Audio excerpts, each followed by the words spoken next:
The auctioneer's gavel cracked against wood 3 times, and Rebecca Daniels became property alongside livestock and worn leather goods in the dusty town square of Bentonville, Arkansas, on a sweltering July afternoon in 1878. She stood on that platform with her chin high despite the terror coursing through her veins, watching as men she had never met haggled over her worth while flies buzzed around the livestock pens nearby. Her father stood 20 feet away, counting the money he would receive, his eyes never meeting hers because even a coward knows when he has crossed a line that no decent man should cross. The winning bidder was a cattle broker named Silas Hutchinson, a thick man with tobacco-stained teeth who laughed too loudly and smelled of whiskey even at 2 in the afternoon. He paid her father 2 strong horses and a hand-tooled saddle worth more than most men made in 6 months of hard labor. Rebecca watched the transaction with a numbness that spread through her chest like ice water, trying not to think about how her mother would have wept if she had lived to see this day. But her mother had been dead 3 years now, claimed by fever, and without her presence her father had become something hollow and mean, something that could look at his only daughter and see nothing but a way to settle his gambling debts. Hutchinson grabbed her arm roughly as soon as the deal was sealed, his fingers digging into her flesh hard enough to bruise. "Come on then," he said, his breath hot and foul against her face. "We got a long ride ahead, and I want to make it to the next town before nightfall." But before he could drag her off that platform, another voice cut through the afternoon heat. "Hold on there, Hutchinson. I will give you 4 horses for her, all of them broken and ready to work." Every head in that square turned to look at the man who had spoken. Rebecca saw him then for the first time, standing at the edge of the crowd with the afternoon sun behind him casting his face in shadow. He was tall and lean, built like someone who had spent their whole life working hard under an unforgiving sun. When he stepped forward into the light, she could see he was younger than she had first thought, maybe 26 or 27, with dark hair that needed cutting and eyes the color of winter sky. Hutchinson's grip on her arm loosened slightly as he considered this new offer. Greed flickered across his face, warring with whatever plans he had already made for his new acquisition. 4 horses, you say? What kind of horses?" "Good stock," the stranger said, moving closer now. "Better than those 2 broken-down mares you just took in trade. I have them at the livery right now if you want to take a look." The crowd murmured with interest, sensing that the afternoon's entertainment was not yet finished. Rebecca stood frozen on that platform, afraid to hope, afraid to even breathe too deeply lest she somehow tip the scales against this unexpected intervention. She studied the stranger's face, trying to understand what would motivate a man to offer such a price for someone he had never met. But his expression revealed nothing beyond a kind of quiet determination. Hutchinson was already calculating his profit. She could see it in his eyes. 4 horses would bring him far more than whatever use he had planned for her. "Show me these animals," he said finally, releasing her arm. The stranger gestured toward the livery stable at the end of the street. "After you." They made a strange procession through town, Hutchinson in the lead, the stranger following, and Rebecca trailing behind with the crowd pressing in around them like curious cattle. Her legs felt weak beneath her, but she forced herself to keep walking. The livery stable was dim and cool after the bright heat of the street, smelling of hay and horse and oiled leather. In the back stalls stood 4 horses, and even Rebecca, who knew little about such things, could see they were fine animals, strong and well cared for. Hutchinson ran his hands over each horse, checking teeth and legs and temperament. The greed in his eyes grew brighter with each inspection. "These are quality horses," he said suspiciously. "Why would you trade them for one woman?" The stranger leaned against a support beam, his posture relaxed, but his eyes alert. Maybe I am tired of eating my own cooking. Maybe I figure a ranch runs better with more than one person working it. My reasons are my own. There was something in the way he said it that made Rebecca think he was lying, but she could not determine what truth he was hiding. Hutchinson circled the horses one more time, then spat into the hay-strewn floor. "All right, we have a deal." They shook hands on it, and just like that, Rebecca changed owners for the second time in less than an hour. The stranger turned to look at her finally, really look at her, and she saw something in his expression that she could not quite name. Pity perhaps, or maybe just weariness. "I have a wagon outside. Get whatever belongings you have and meet me there." She wanted to tell him that everything she owned was already on her back, one threadbare dress and a pair of worn boots, but her throat felt too tight for words. She simply nodded and followed him back out into the brutal afternoon sun. The wagon was old but well-maintained, pulled by two sturdy mules. The stranger helped her up onto the bench seat without speaking, then climbed up beside her and took the reins. As they pulled away from Bentonville, Rebecca looked back once at the only town she had ever known, at the square where her father had sold her, at the buildings that held all her childhood memories, both good and terrible. Then she turned forward and did not look back again. They rode in silence for nearly an hour, the wagon wheels crunching over the dry dirt road, the sun beating down relentlessly from a cloudless sky. The land around them was rolling hills covered in scrub, brush, and pine, broken occasionally by small farms and homesteads. Rebecca kept her hands folded in her lap, trying to keep them from trembling, trying to prepare herself for whatever came next. She had heard stories about what men expected from women they purchased, and she steeled herself against the inevitable. Finally, as they crested a hill and began descending into a valley, the stranger spoke. "My name is Lucas Merrick. I own a ranch about 10 miles west of here near the White River. I raise cattle mostly, some horses." She did not respond at first, unsure what he expected her to say. When he glanced at her, waiting, she found her voice. "Rebecca Daniels." "Rebecca," he repeated as though testing how it sounded. "That is a good name." Another long silence stretched between them. Rebecca watched the landscape pass, noting how the trees grew thicker as they descended into the valley, how the air seemed slightly less oppressive under the shade of oak and pine. "I suppose you are wondering why I bought you from Hutchinson," Lucas said finally. "I imagine you will tell me when you are ready." He made a sound that might have been a laugh. "Fair enough.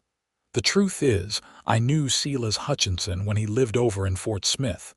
He is a cruel man, Rebecca, the kind of cruel that enjoys causing pain.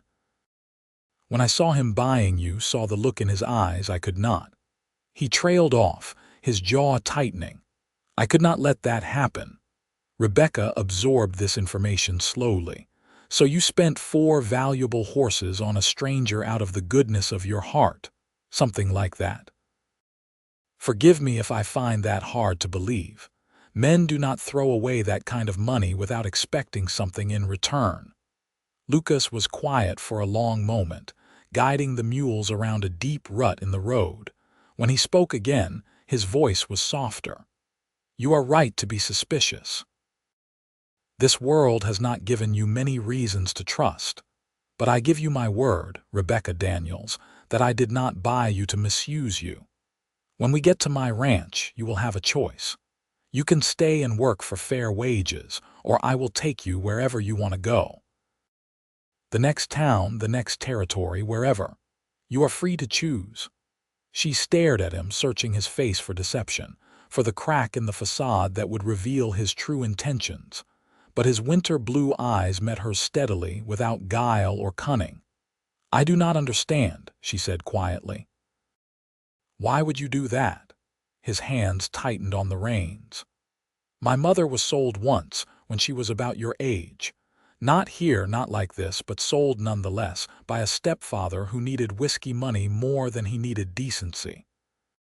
She ended up working in a saloon in Kansas, and the things that happened to her there. He shook his head. My father bought her freedom eventually, married her, brought her west, but she never forgot what it felt like to be property. She made my brother and me swear that if we ever had the chance to stop it from happening to someone else, we would, no matter the cost. Rebecca felt something loosen in her chest, some tight knot of fear that had been coiled there since she first stepped onto that auction platform. Where is your mother now? Dead 5 years, cholera. My father followed her 6 months later. Some said it was pneumonia, but I think it was a broken heart. I am sorry. So am I. Lucas guided the mules down a narrow path that branched off from the main road. My brother died before them, thrown from a horse when he was 23. So it is just me now, and too much ranch for one person to handle properly. They emerged from the tree line into a wide meadow, and Rebecca saw the ranch for the first time. It was modest but well kept, a wooden house with a covered porch, a large barn painted red that had faded to rust in the sun, several smaller outbuildings and corrals that held perhaps 30 head of cattle. Beyond the buildings, the land rolled away toward distant blue hills, and she could hear the sound of running water that must be the river he had mentioned. It is not much, Lucas said, pulling the wagon to a stop in front of the house. But it is mine, earned with 10 years of hard work. The house has 2 bedrooms, a kitchen, and a main room. You can have the spare room, and I will put a lock on the door so you can secure it from the inside. I know that is not much comfort, but it is the best I can offer. He climbed down from the wagon and came around to help her down, his hands careful and brief on her waist. Standing in front of the house, Rebecca felt overwhelmed by the strangeness of it all. Just this morning she had woken in her father's house, knowing he was going to sell her but not quite believing it would really happen. Now she stood on a stranger's ranch, being offered freedom she did not understand and could not quite trust. I do not have anywhere else to go, she said finally. I have no money, no family except a father who made it clear I am worth less to him than horses, so I suppose I will stay, at least for now. But I will work for my keep, Mr. Merrick. I will not be in debt to anyone ever again. Something that looked like respect flickered across his face. Lucas, and that sounds fair to me. Come on, I will show you the house. The interior was neat but sparse, furnished with handmade furniture that showed more utility than artistry. The main room held a stone fireplace, a table with 4 chairs, and a rocking chair near the window. The kitchen was small but well equipped with a cast iron stove and shelves stocked with basic supplies. Lucas led her down a short hallway to a bedroom that contained a bed with a simple quilt, a dresser, and a window that looked out over the meadow. It is not much, he said again, seeming uncertain now, almost shy. My mother's things are still in some of those drawers if you need clothes or anything else. She was about your size. Rebecca set her hand on the dresser, feeling the smooth wood under her palm. A real room with a door that locked, a window with actual glass, a bed that looked clean and comfortable. It was more than she had dared hope for. Thank you, she said, and was horrified to feel tears prickling at her eyes. She had not cried when her father sold her, had not cried when Hutchinson grabbed her arm, but this unexpected kindness threatened to break something inside her. Lucas shifted uncomfortably, clearly not knowing how to handle her emotion. I will be outside if you need anything. Take your time settling in. He left quickly, his boots heavy on the wooden floor. Rebecca sat on the edge of the bed and allowed herself to cry quietly for just a few minutes. Then she wiped her eyes, straightened her spine, and went to explore the dresser drawers. Lucas had been right. They were full of women's clothing. all of it much nicer than anything Rebecca had ever owned. She selected a simple work dress in dark blue cotton and changed out of her threadbare garment, feeling almost guilty for taking something that belonged to a dead woman she had never met. When she emerged from the house, she found Lucas at the corral, forking hay over the fence to the cattle. The sun was lower now, painting everything in shades of gold and amber. He looked up when he heard her approach, and his eyes widened slightly when he saw her in his mother's dress. "It fits," she said simply. "I hope that is all right. Of course. She would have wanted her things to be used." He set down the pitchfork and wiped his hands on his pants. "Are you hungry? I was about to start dinner. Fair warning, my cooking is nothing special." They walked back to the house together, maintaining a careful distance between them. In the kitchen, Lucas pulled out salt pork, beans, and potatoes, moving around the space with the efficiency of someone who had been cooking for himself for a long time. Rebecca watched for a moment, then stepped forward. "Let me help. I am a decent cook, or at least better than my father ever was." Lucas handed her a knife, and they worked side by side in a surprisingly comfortable silence. She sliced potatoes while he fried the salt pork, and together, they assembled a meal that was simple but satisfying. They ate at the kitchen table as the sun set outside, painting the sky in brilliant shades of orange and purple. "Tell me about the ranch," Rebecca said, breaking the quiet. "What needs doing?" Lucas looked surprised by the question. "You do not have to start working right away. Take some time to rest, to adjust. I told you I will earn my keep. I am not interested in resting while you do all the work." He studied her for a moment, then nodded. "All right.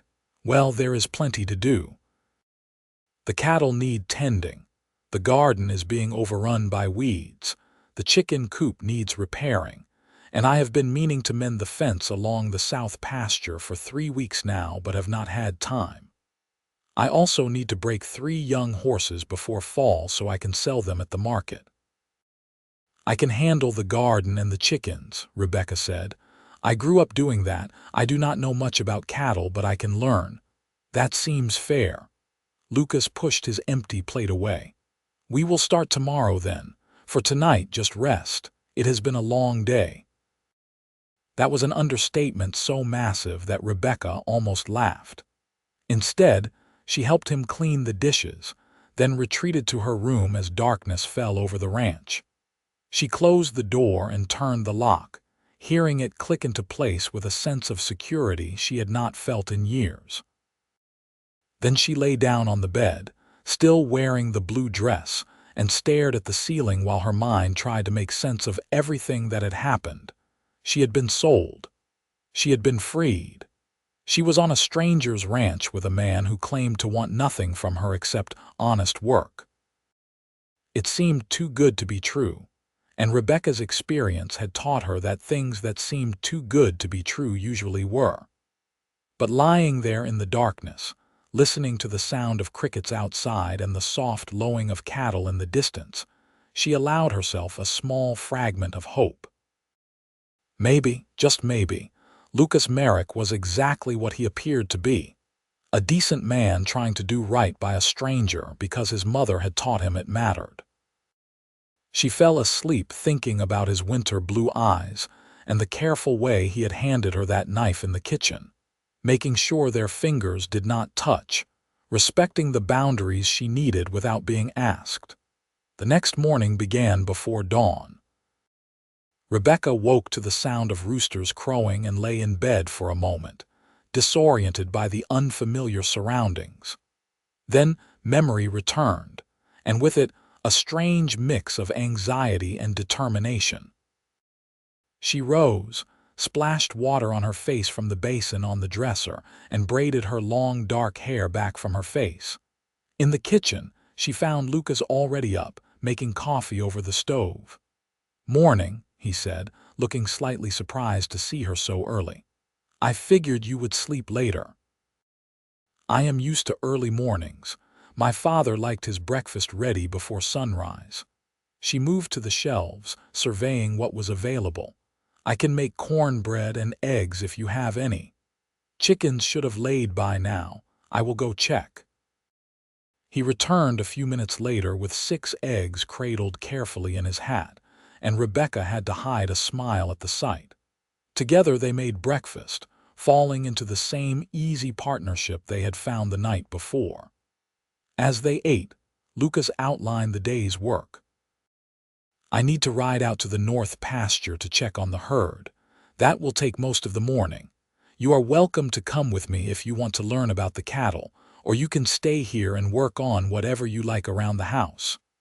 Rebecca considered. Part of her wanted to stay close to the house, to maintain some sense of control and independence. But another part, the part that was tired of being afraid, wanted to learn everything she could about how this ranch operated. If she was going to make a life here, even temporarily, she needed to understand it. I will come with you. Lucas nodded, something that might have been approval flickering in his eyes. All right, we will need to saddle up. Do you know how to ride? A little. My father had a horse before he sold it. Good enough. After breakfast, they walked to the barn together. Inside, it was cool and dim, smelling of hay and horse and worn leather. Lucas saddled 2 horses with quick, efficient movements, explaining each step as he went. Rebecca watched carefully, committing it all to memory. When he helped her mount, his hands on her waist were brief and impersonal, but she felt the strength in them and something else, a gentleness that surprised her. They rode out across the ranch land as the sun climbed higher, burning off the morning dew.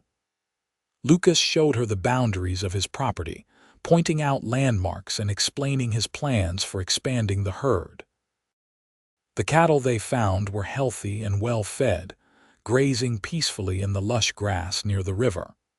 Rebecca watched how he counted them, how he checked for signs of illness or injury, how he seemed to know each animal individually despite the size of the herd. You care about them, she observed. They are my livelihood. But yes, I care about them. My father taught me that you take care of what is yours, whether it is land or animals or people. Everything deserves respect and decent treatment. Rebecca thought about her own father, who had never shown respect or decent treatment to anything in his life, and felt a sharp pang of something she could not quite name. Envy, perhaps, for the childhood Lucas must have had, or grief for the one she had lost when her mother died. They rode back to the ranch house around midday, and Lucas showed her where he kept the tools and supplies. Then he headed out to work on the fence while Rebecca turned her attention to the garden. It was more overgrown than she had realized, weeds choking out the beans and tomatoes and squash. She found a hoe in the barn and spent the afternoon hacking away at the invaders, her hands blistering and her back aching, but feeling oddly satisfied by the visible progress. When the sun began its descent toward the horizon, Lucas appeared at the edge of the garden, leaning on a fence post and watching her work. You have made good progress, he said. Rebecca straightened, wiping sweat from her forehead with the back of her hand. It needed doing. That it did. Come on, let us get some supper. They fell into a pattern over the following weeks. Each morning they rose before dawn, worked through the day, and shared simple meals as the sun set. Lucas taught Rebecca about the cattle, about reading weather signs in the sky, about fixing broken equipment and mending fence lines. She showed him how to make bread that did not come out hard as a rock, how to preserve vegetables for the winter, how to coax the stubborn chickens into laying more consistently. They talked as they worked, at first just about the tasks at hand, but gradually sharing more personal things. Rebecca told him about her mother, who had been kind and patient and had died too young. She told him about growing up with a father who drank away every penny they had, who blamed Rebecca for her mother's death, even though fever was no one's fault.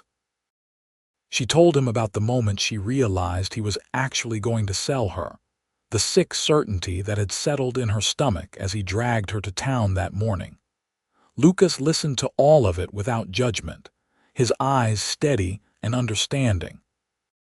In return, he told her about growing up on this ranch, about his brother who had been reckless and brave and whose death had devastated their whole family.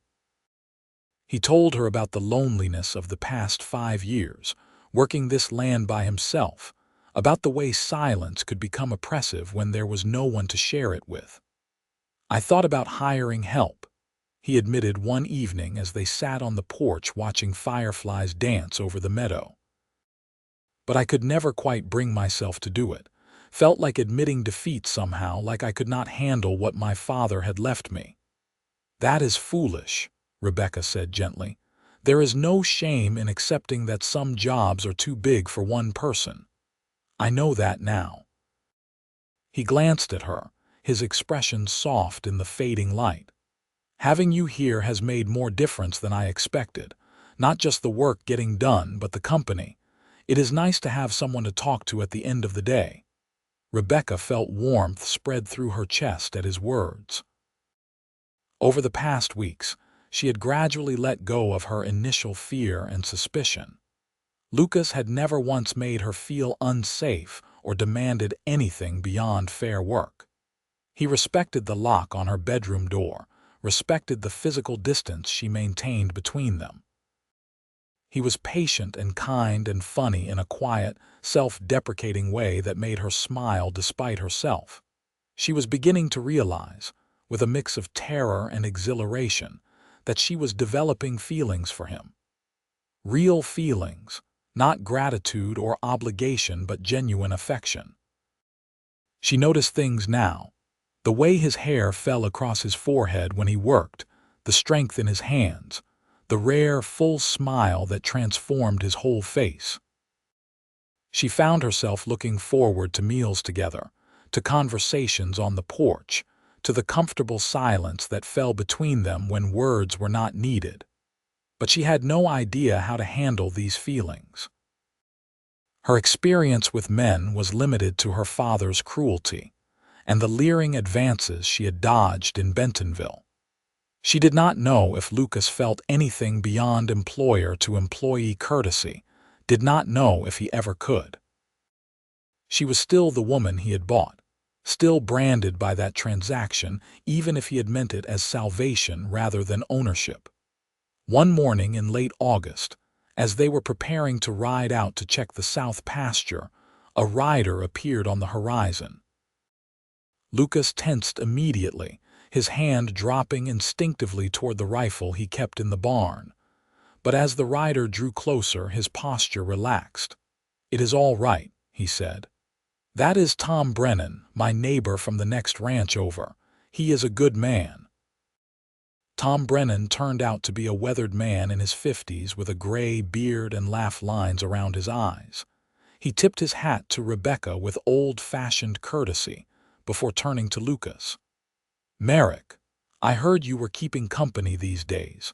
Thought I would ride over and see for myself." "Tom, this is Rebecca Daniels. She has been helping me run the ranch." "Rebecca, Tom owns the land to the east. His family has been here almost as long as mine." They shook hands and Tom's grip was firm but not crushing. "Pleased to meet you, miss. I knew Lucas's parents well. Fine people." Tom knew everything and everyone for 50 miles in any direction, Lucas said, with the first hint of real humor Rebecca had heard from him. "Nothing happens around here without him finding out about it. That is what makes me such a good neighbor." Tom grinned, then his expression turned more serious. "Actually, I did come with some news. There is talk in Bentonville about Silas Hutchinson. Seems after your transaction with him, Lucas, he got drunk and started running his mouth about being cheated. He has been telling anyone who will listen that he is going to come get what is rightfully his." Tom's eyes slid briefly to Rebecca, then back to Lucas.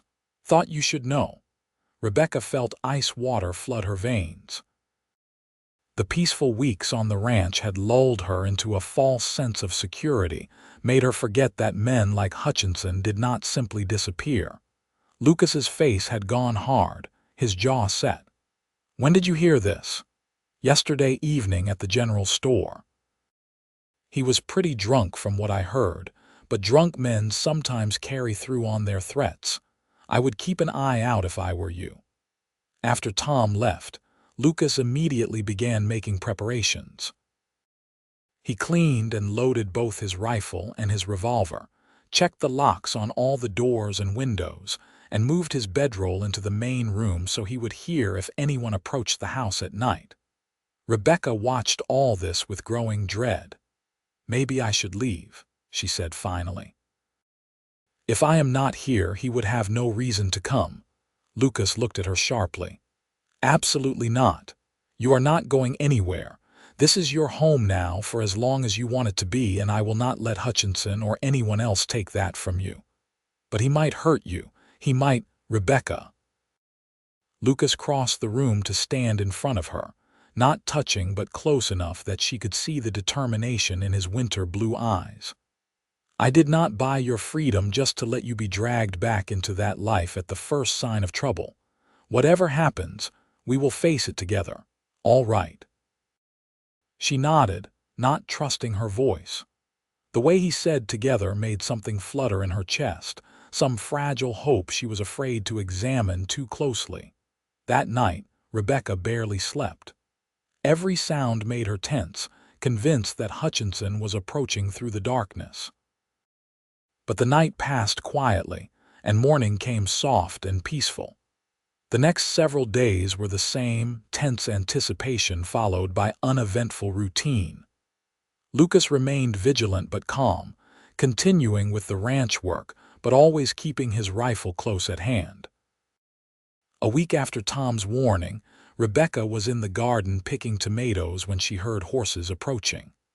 Her heart jumped into her throat, but when she looked up, she saw it was Tom Brennan again, this time accompanied by 2 other men on horseback. Lucas emerged from the barn and they met in the yard. "News," Tom said without preamble. "Hutchinson is dead. Got into a fight at a saloon in Fort Smith night before last. Pulled a knife on the wrong man and got shot for his trouble. Sheriff there ruled it self-defense. Thought you would want to know you do not have to worry about him anymore." Rebecca felt her knees go weak with relief. She grabbed the garden fence to steady herself, breathing hard. Lucas looked over at her, and their eyes met across the yard. She saw her own relief mirrored in his face, mixed with something else, something warmer and more complex. After Tom and his companions left, Lucas walked over to where Rebecca stood in the garden. "You all right?" "Yes, I did not realize how scared I was until the fear was gone." "I know what you mean." He hesitated, then added quietly, "You really are free now, Rebecca. No one has any claim on you, no threat hanging over your head. You can go anywhere, do anything. If you want to leave here, I will help you. Give you money for a fresh start. Take you to whatever town you choose." Rebecca looked up at him. This man who had saved her and asked for nothing in return, who had given her a home and treated her with more respect than her own father ever had. She thought about leaving, about starting fresh somewhere far from Arkansas and all its painful memories. But when she tried to imagine it, all she could see was leaving Lucas behind, and the thought made her chest ache. "What if I do not want to leave?" she asked softly. Something flickered in his eyes, hope maybe, or fear of his own. "Then you are welcome to stay, for as long as you want." "What if I want to stay permanently?" Lucas went very still. "Rebecca, I am not asking you to marry me," she said quickly, feeling heat rise in her cheeks. "I just mean, what if I want to make this my home, keep working here, keep living in that room with the lock on the door? Would that be all right with you?" "Of course it would. But Rebecca, you should know." He stopped, struggling with something. "You should know that these past weeks with you here have been the happiest I have been since my family died. I look forward to seeing you every morning, to working alongside you, to our talks in the evening. You have become important to me, more important than is probably appropriate given how we met. And I do not want you to feel obligated to stay because you think you owe me something, or because you have nowhere else to go. You deserve to make choices based on what you want, not what you think you should do. Rebecca's heart was pounding so hard she was sure he must be able to hear it, and if what I want is to be here, with you, then nothing would make me happier. His voice had gone rough. But I need to know that is really what you want, that you are not just settling because. She stepped forward and took his hand, the first time she had initiated physical contact between them. His fingers closed around hers immediately, warm and strong. I am not settling, Lucas. I am choosing. I am choosing this ranch, this life, and if you will have me, I am choosing you. For a moment he just stared at her, as though he could not quite believe what he was hearing. Then, very slowly, he lifted his free hand to cup her cheek, his thumb brushing her skin with heartbreaking gentleness. Rebecca Daniels, I have been half in love with you since you stepped out of that house in my mother's blue dress. If you are truly choosing me, then I am the luckiest man in Arkansas. Only half in love, she asked, smiling despite the tears gathering in her eyes. Well, I was trying not to rush things. He smiled back, that rare full smile she loved. But if you want the full truth, I am completely, utterly, desperately in love with you. Good, she whispered, because I feel the same way. He kissed her then, soft and careful and full of promise. Rebecca leaned into him, into his warmth and strength, feeling something inside her heal that she had not even known was broken. This was what safety felt like, what home felt like, what love felt like. Not ownership or obligation, but choice and partnership, and two people deciding to build something together. When they finally pulled apart, both of them were breathing hard. Lucas rested his forehead against hers. We should probably do this properly. Court each other, take our time, make sure this is really what we both want. That sounds wise. Rebecca paused. How long were you thinking? A few months, maybe. Give the neighbors time to get used to the idea, make sure we are not just caught up in the excitement of the moment. A few months, Rebecca repeated. I suppose I can wait that long if you can. It will be torture, but I will manage somehow. He kissed her again, longer this time, and Rebecca thought that if this was torture, she would gladly endure it. True to their word, they courted properly over the following months. Lucas invited Tom Brennan and other neighbors over for dinner so Rebecca could meet the community. She was welcomed warmly, though she saw speculation in people's eyes about her relationship with Lucas. Let them speculate, she thought. She had nothing to hide and nothing to be ashamed of. Lucas began making trips to Bentonville every few weeks, always bringing back small gifts for her. A length of fabric for a new dress, a book of poetry, a delicate hair comb carved from ivory. Rebecca protested that he was spending too much, but secretly she treasured every gift as proof that she was valued, that she mattered to someone. She learned to ride properly, and they took long rides together across the ranch land, exploring every corner of the property. Lucas showed her his favorite places: a swimming hole hidden by willow trees, a meadow where wildflowers bloomed in spring, a high ridge where you could see for miles in every direction. In return, she showed him things he had stopped noticing through familiarity: the way morning light turned the grass golden, the incredible variety of birds that visited their land, the peace of watching the sunset from the porch swing he had built at her request. They talked about everything and nothing: their hopes for the ranch, their fears about the future, their memories of the past.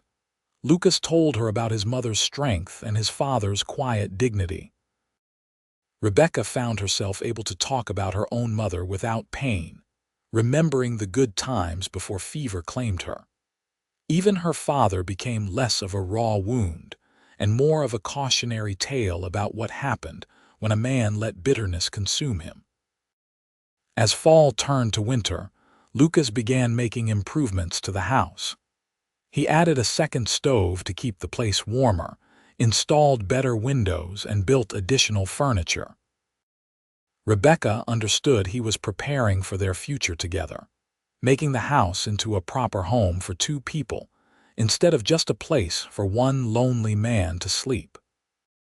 On Christmas Eve, 1878, with snow falling softly outside and a fire crackling in the hearth, Lucas got down on one knee in the main room and pulled a simple gold band from his pocket.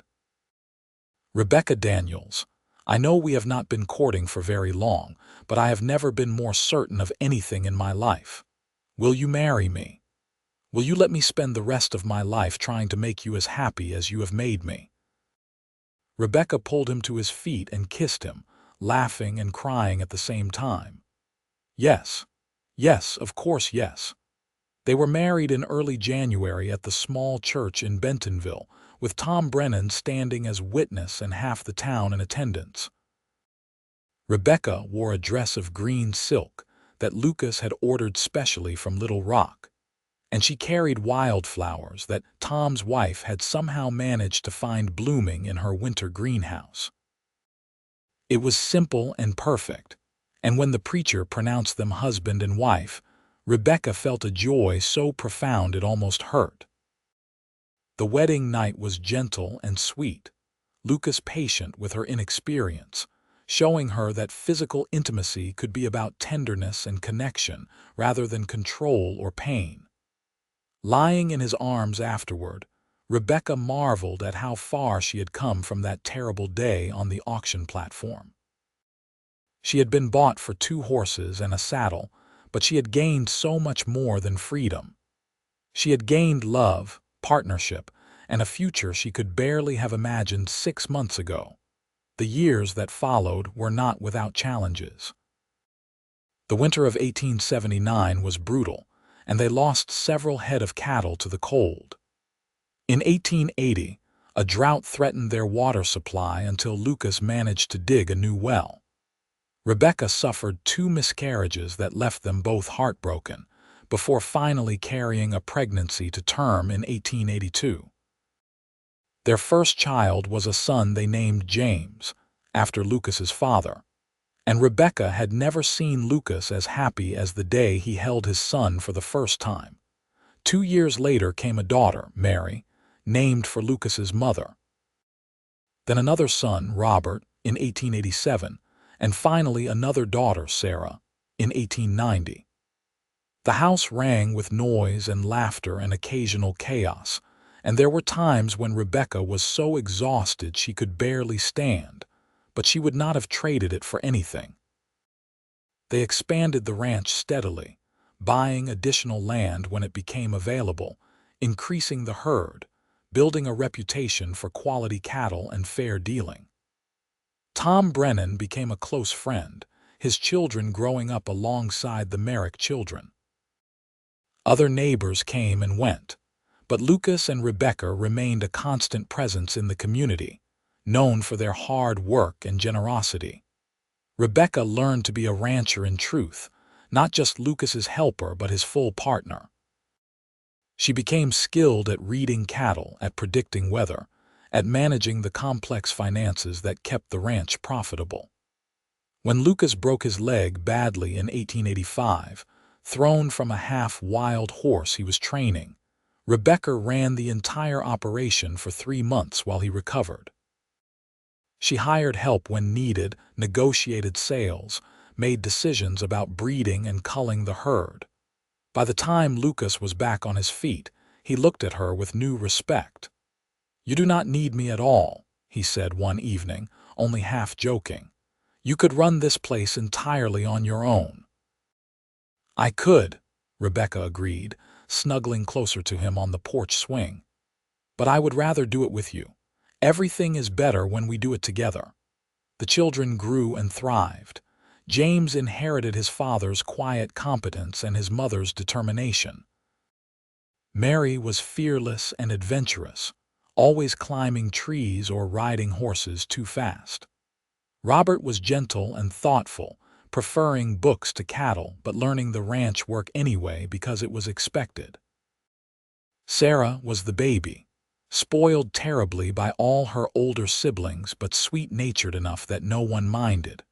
Rebecca made sure all her children knew their worth, that they understood they were valued and loved not for what they could provide, but simply for who they were.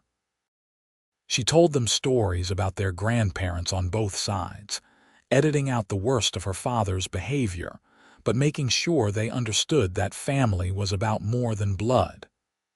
It was about the people who showed up, who did the work, who chose to love you every single day. As the children grew older, Rebecca began to think about the woman she had been at 19, standing on that auction platform certain her life was over. If she could go back and tell that frightened girl what was coming, she would hardly believe it. That she would be married to a good man who loved her deeply. That she would have 4 beautiful children and a ranch she had helped build with her own hands.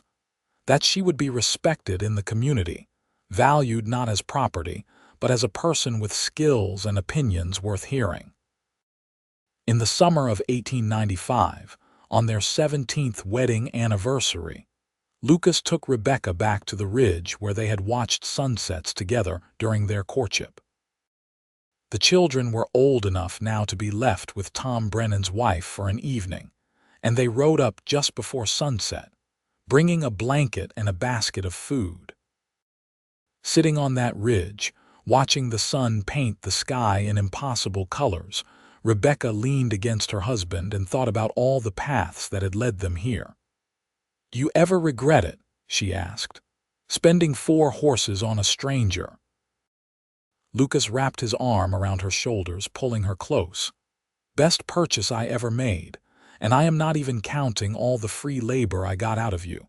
She elbowed him gently in the ribs. "I earned every penny of my wages, thank you very much." "That you did."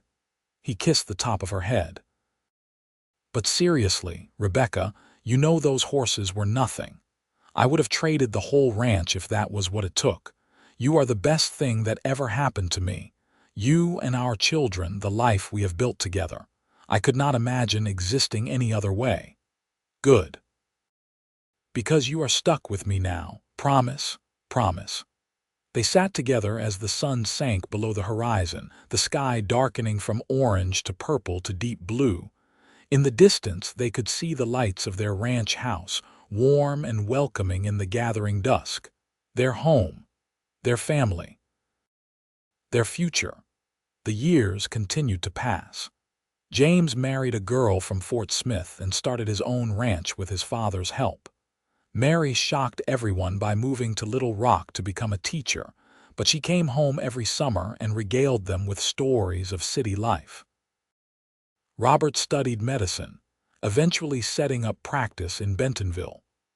Sarah, the baby, stayed closest to home, marrying Tom Brennan's youngest son and settling on the land next to her parents. As grandchildren arrived, the ranch house became even noisier and more chaotic, exactly as Rebecca had always dreamed. She taught her granddaughters to cook and garden, while Lucas taught his grandsons about cattle and horses. But they also made sure to teach across gender lines, because Rebecca had learned that everyone benefited from knowing how to do everything. In 1903, on a warm spring morning, Rebecca woke early and went to stand on the porch in her nightgown, watching the sun rise over land that felt as much a part of her as her own heartbeat.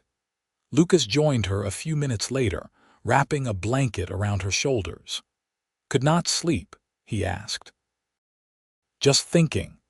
Do you realize we have been together for 25 years, a quarter of a century, best 25 years of my life?"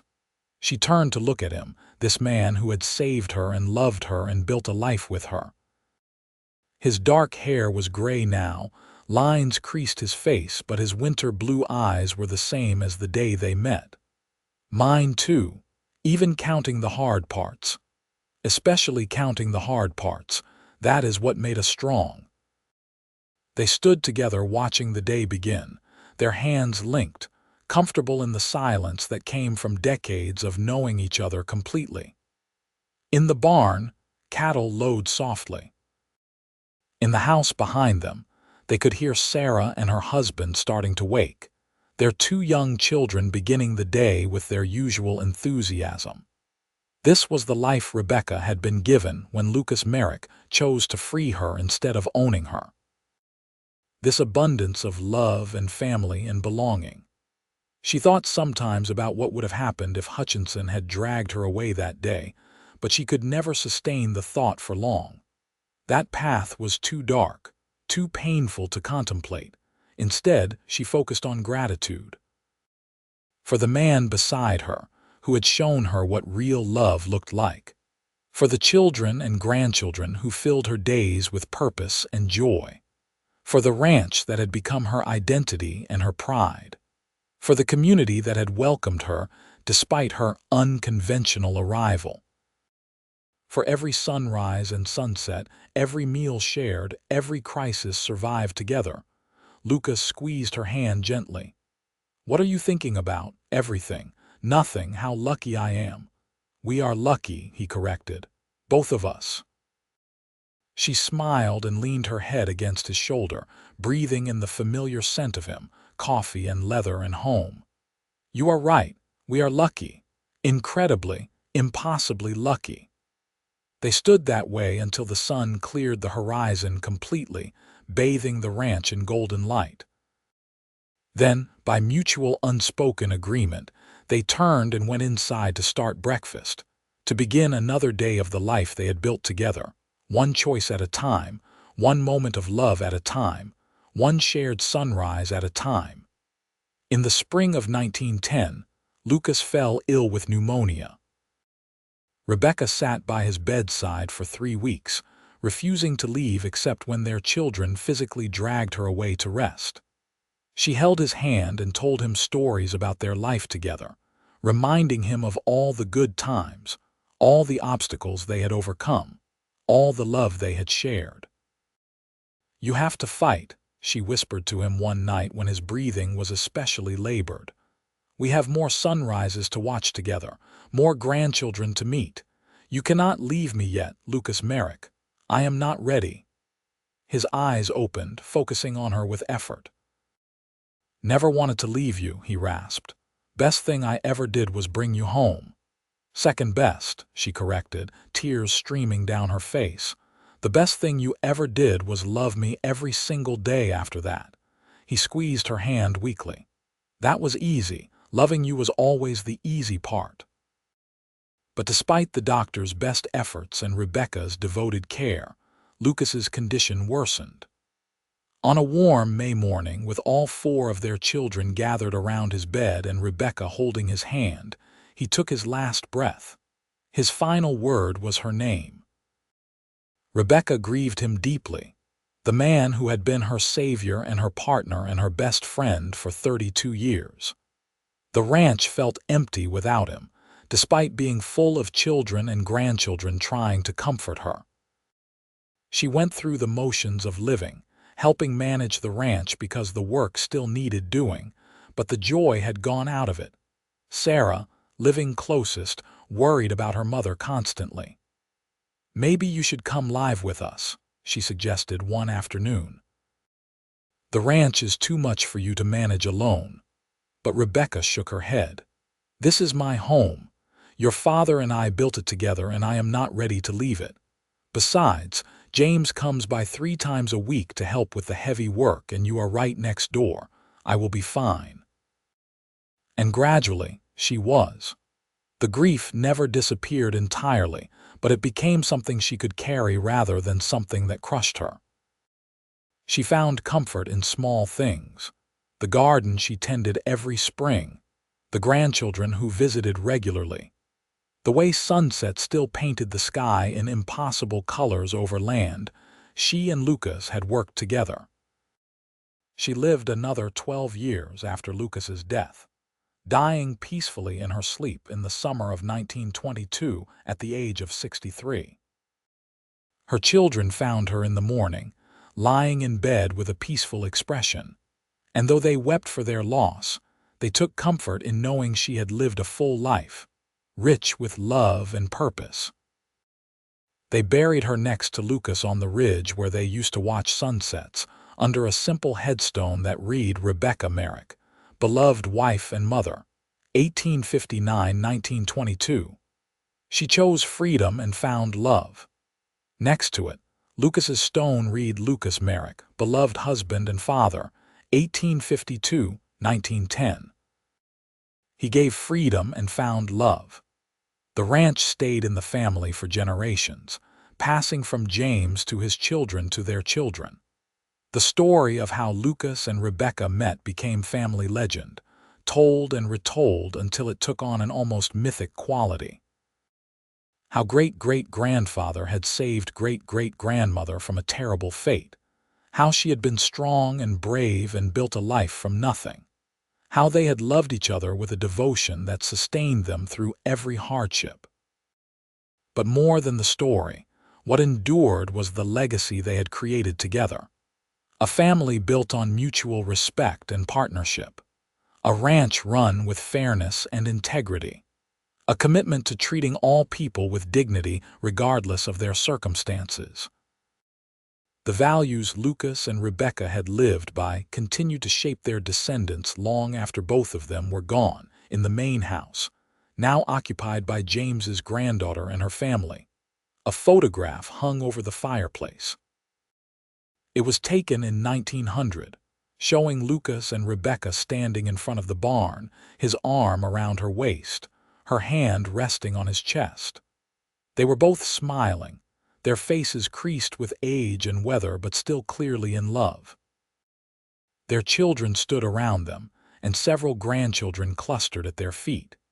It was a portrait of a life well lived, of love that had started in the most unlikely circumstances and grown into something beautiful and lasting.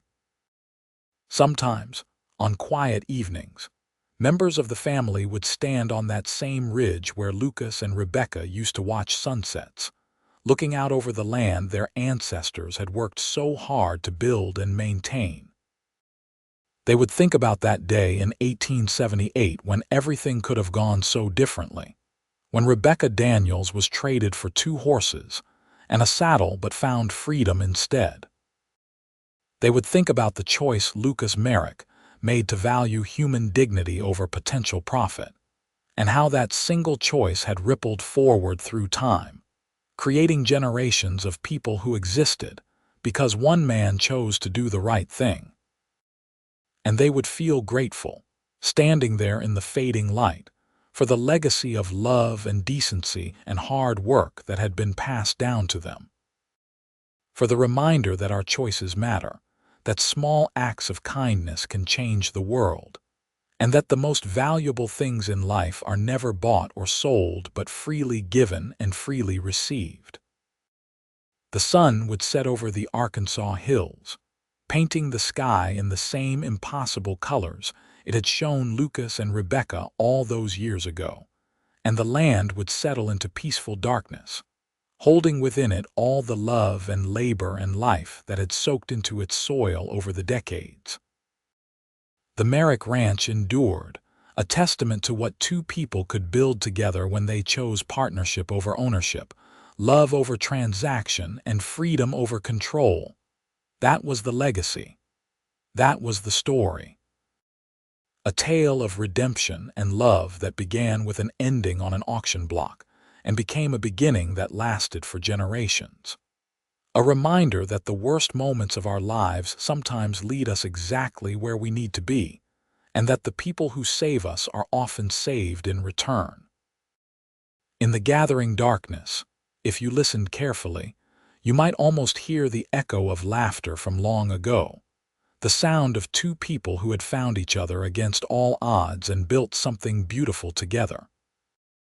The story of Lucas and Rebecca Merrick, the lonely rancher and the woman he set free, who discovered that true freedom was not about independence, but about choosing to belong to each other, completely and without reservation, for all the days of their lives.